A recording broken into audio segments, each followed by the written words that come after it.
Hey, I'm Curtis, and I think that I can relate to how you're feeling.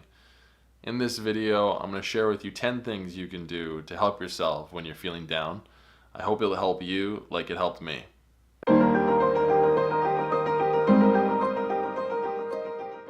Number 1, figure out what is causing these feelings. Is this last for a long time and that needs to be fixed or changed right now? Or is this something that can be put aside for now until another time because there's other things that need to be more focused on? Number 2, look ahead in your life and see if this thing that you're worried about, this thing that you think that is, really important, if it's going to affect you down the road. If this is something a few weeks, a month, even a year from now, is this really going to affect my life if I don't tackle it right now? If this is something that you can actually wait on, you can really take the time to deal with other things that are more important, then do that instead of worrying about something that will not really affect you in the future, that is instead taking up a lot more of your time than you think. Number 3, talk with someone about your feelings. This is, for me, one of the most important.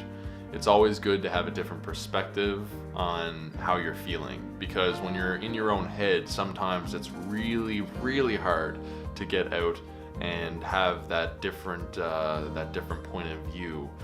We always like to think negatively a lot of the time, and when we're in those loops, it's just a continuous thing where you just cannot get into that positive space without someone tackling the way you're thinking from a different point of view, from seeing it from a different angle.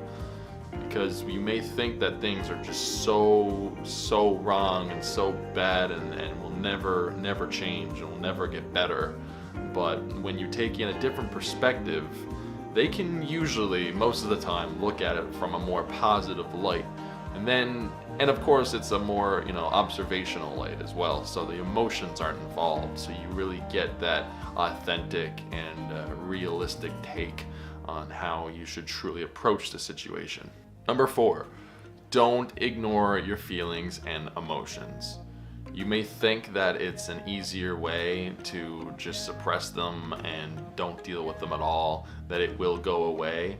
And yes, it goes away for a brief moment, but it will come back, and it will come back with a vengeance, unfortunately. These things need to be tackled. There is no escaping this. You need to face your problems. It is something that needs to be done, and if it's not, it can lead to very, very dire circumstances. Number 5, stop comparing yourself to others. You are always going to be disappointed. And not to mention, this is just something that you don't need to do, because we are all unique. And on top of that, when you start comparing yourself to other people, then you start to do things similar to what they would do. But like I said, we are all different. And I live in a van down by the river. So when you start doing something like someone else, then you're not really doing something for yourself, and you're not really being your, legitimate and individualistic, creative self. You are unfortunately being like someone else. You're in a way copying them. So when you're not true to who you are, you're not really going to succeed in what you really truly need to do. And that's the end of the video. Thanks for watching, guys, and part 2 will be coming soon. And by soon, I mean in a few minutes, because that video there was a lot longer than expected, so I had to divide that up into little videos. Alright guys, take it easy, peace out, love, and keep those vibrations high. Number 6, stop caring about what others think of you. You may think that the way you act, the way you behave, the way you dress, all of these things are something that no one will accept you for, that no one will want to be around you because you are different, because you're not like other people. That's okay. It's okay to be different. It's actually great to to be different. That way you stick out. You know, you are an individual. We are all individuals. We are all different in our own unique way. So you have to find people that accept you for who you are, for how unique you are, and don't let anyone tell you different. When you finally become your true self, and you really identify with who you really love on the inside, everything else becomes easy. Number 7, really pay attention to the people that you're letting in your life, like your friends, your lovers, you know, any relationship really. Of course, the more you spend time with these certain people, the more you start to adapt to how they react and how they behave, and then of course that starts to affect you. Of course, it does depend on the person, but a lot of people are very impressionable. We set up a hidden camera experiment to see if this woman would stand up at the sound of this tone. After just 3 beeps, and without knowing why she's doing it, this woman is now conforming perfectly to the group. And they can adopt certain attributes of another person and become similar in certain ways. When, for example, you have a negative person, and by negative, I don't mean that that person is negative, because of course every person is positive when it comes to their true self and what they really and truly want, right? But people can, of course, have negative behaviors and emotions and these things that they're doing that are creating these blocks. Like, for example, someone goes to school because their parents tell them to go for a certain thing. So they assume that they need to do this thing to make their parents proud. And so they start to take classes, they start to take lectures, they get friends that are in the same program, and all of these things. But unfortunately, they truly don't want the courses and the career choice that they are pursuing. Subconsciously, they know they're being pressured by doing it, but they believe that it's better to make their parents or whoever they consider or respect, make them proud of them. So they decide to keep going for that reason. And then, of course, when money is involved and status, things like that, becomes a lot more difficult to actually get out of those things. There's a term called identity protective cognition. It's basically the idea that when you say, for example, if you were a person that did not believe in climate change and that they believed that the earth was not warming and that everything was completely fine.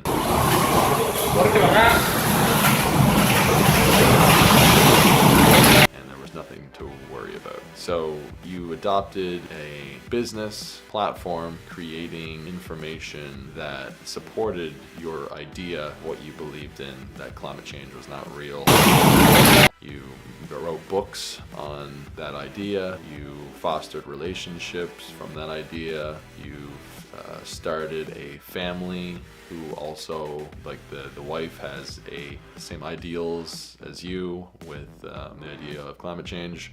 So you have all of these building blocks built up in your life. Say that there's information that comes through the pipeline that it is absolute bullshit and that there is such thing as climate change. Then even though you've been supported with all of this evidence to suggest that all of what you believe is incorrect, you still deny it. No matter how factual it is, you will deny what the reality is because you don't want to lose everything that you've built up. Number 8, do not use external means to deal with your emotions. Your emotions are valid no matter what they are. There's no such thing as a bad emotion. Every emotion has its place and means something for you.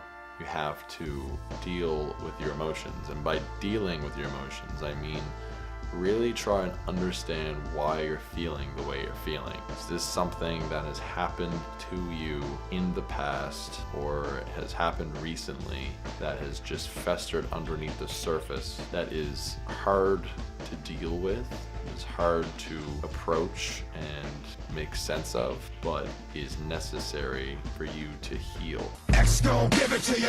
Fuck, wait for you to get it on your own. Basically, your emotions is like an alert system that when something is wrong, you have that alert of anger or sadness or even happiness, really, that will tune you to what your body is feeling, including your brain. So when you use things like alcohol, depressants, like anti-anxiety medication or antidepressant medication, even sleep medication or things like that, all types of substances, you're just cutting off that system, that alert system. It's like disabling a fire extinguisher during a house fire. It's just not a good idea to do because it will lead to disaster.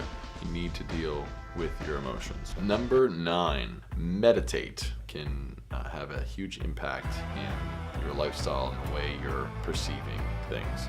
When you meditate, when you do basically nothing for the most part, what this is well, meditating is different for each person. For me, it's basically quieting your mind and focusing on the present moment, where you are, how your body feels, where you're sitting or lying down or standing up or whatever way you like to do it.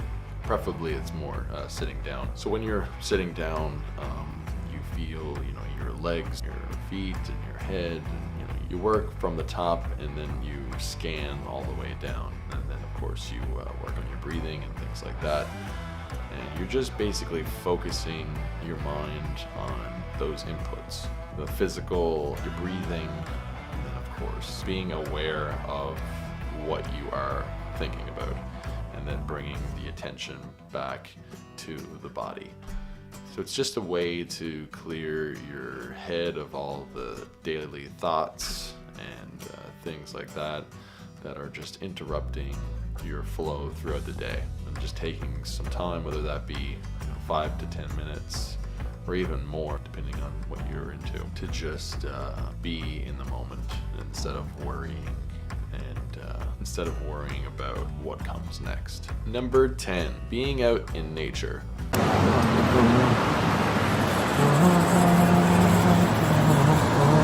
Thanks for watching, guys. I'm Curtis, and I wanted to share with you some of the tips I've learned over the years from dealing with my depression and anxiety. Subscribe for more personal videos like this. Like if you enjoyed this video, and leave a comment down below explaining a time when you were feeling down. As always, peace, love, and keep those vibrations high. Bye, guys.